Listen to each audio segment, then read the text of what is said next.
Is this thing on? Today I'm going to review a very long book, but it's a very good read. Anyone who's joining any world military should read this book. It's On War by Claudio von Clausewitz, an Austrian military officer in the 19th century. And this book goes into great detail about sort of 19th century European politics, but also war. And sort of it picks off from sort of themes in Sun Tzu's Art of War and expands upon them in a great detail. And that detail is very helpful in understanding why war exists and war continuing to exist into the future.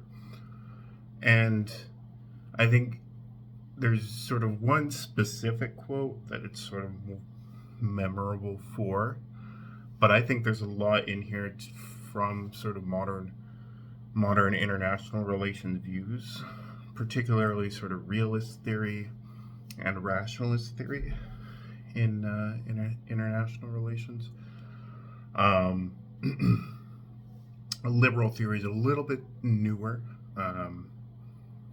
sort of the internal dynamics of countries sort of being more persuasive, and this is sort of right around the time of Marx, but more so it was before sort of the liberal democratic theorists, before the United States had a major role in the world.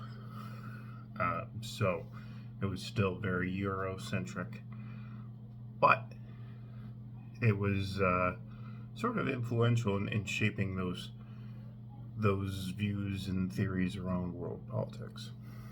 So the video, I'm going to talk more about the politics side, and then in the Substack it'll be a little bit more psychological, but still there's going to be elements of politics in there, but these are the more pertinent political ideas pulled from the book.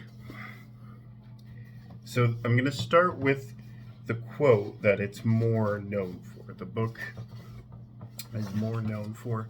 It was published after he passed away, but he was working on it for a number of decades, sort of starting after Napoleon's rise in Europe. We see, therefore, that war is not merely a political act, but also a political instrument, a continuation of political commerce, a carrying out of the same by other means. This is what it's sort of known for as war is policy by other means. War is politics by other means, meaning the reason wars exist, and this is particularly, and this is why realist theory is sort of more shaped around this, it's around state wars, wars between states, wars between alliances of states. So sort of civil wars, internal wars, it's not as influential, and sometimes those internal wars are sort of byproducts of interstate wars. So war is policy by other means is essentially saying there's a dispute between political actors, and in this dispute, at one point one decides aggression is the way to answer it.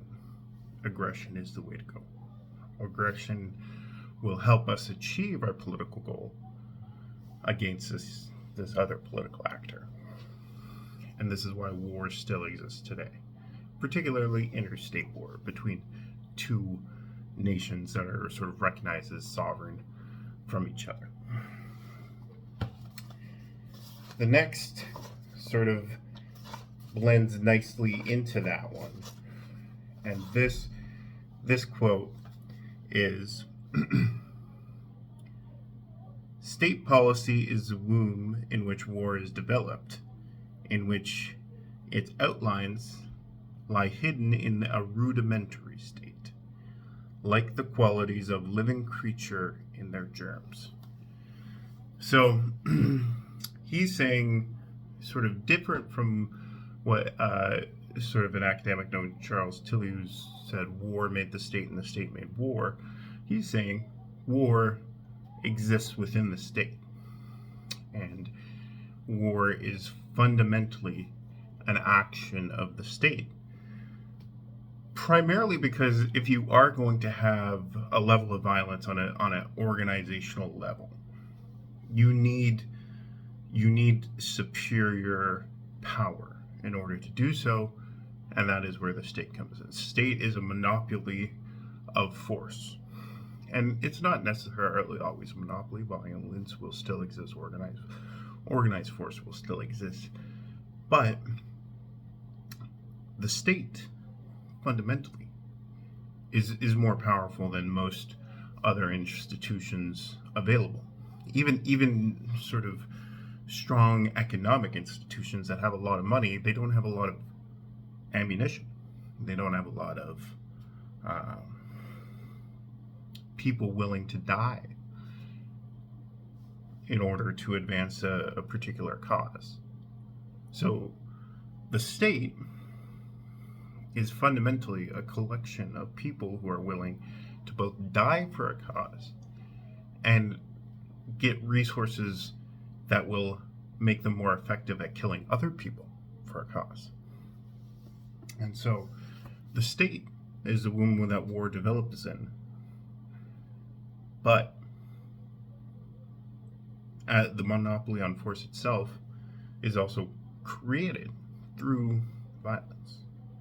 It's used to stabilize violence at a sort of territorial level. And then after that territorial level goes, we then have the political instruments. And the last sort of also piggybacks again within the political themes around war. The last comment from the book for the video is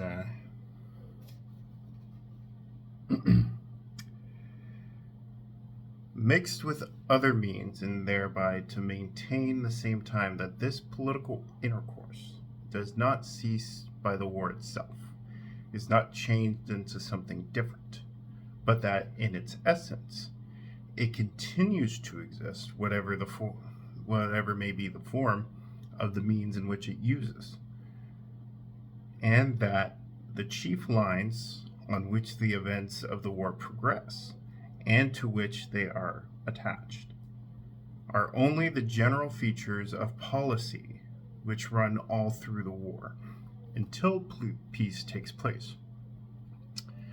And how we conceive it to be otherwise. Does the cessation of diplomatic notes stop the political relations between different nations and governments? Is war merely another kind of writing and language for political thoughts? It has certainly a grammar of its own, but its logic is not peculiar to itself. So, going back to war as policy by other means. When war ends, it's a political action. So, sort of declaration of war is a political action. Signing a peace treaty is a political action. So, fundamentally, the idea of war is politics. It's power.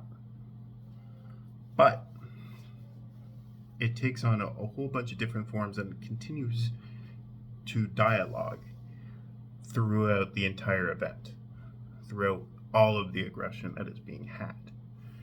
And that's why sort of I'm including this in examination of human aggression, because you're now taking aggression to its most broad form, which is power. And that's where I started these videos on, is power, aggression. They are linked. And so how power is diffused becomes an element to it. But sort of after I complete the aggression series, I'm actually going to move away from sort of our tribalistic sort of tendencies as humans towards what we perceive as good in a religious context. But I'm also going to argue sort of good from a irreligious context. Anyways, thank you so much for watching. Feel free to leave your thoughts in the comments below. And I'll see you in the next one.